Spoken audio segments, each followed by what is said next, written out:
Étape 2, l'annonce à la famille. Les réactions ont été complètement différentes. On a commencé par mes parents. Ils avaient l'air mitigés dans leurs sentiments. Une part d'eux était triste de comprendre qu'ils nous verraient, les enfants et moi, beaucoup moins souvent. Et une autre part d'eux était rassurée, car ils sont souvent très inquiets pour nous à force d'entendre tous les problèmes d'agression, de harcèlement, d'insécurité générale en France. Mes sœurs, pour certaines, c'était une super expérience qu'elles espèrent elles aussi mettre en place, comme beaucoup de monde je crois, surtout quand on a des enfants.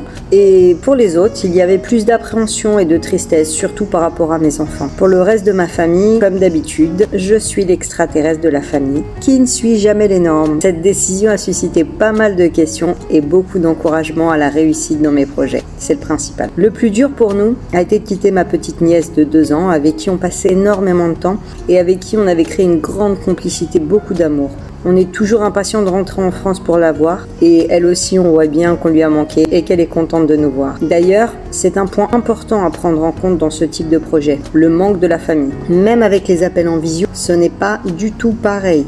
Et s'il y a en plus un gros décalage horaire, je ne vous en parle même pas. On arrête là la séquence émotion et on passe à l'étape 3. N'oubliez pas de vous abonner, de liker et n'hésitez pas si vous avez des questions à me les mettre en commentaire.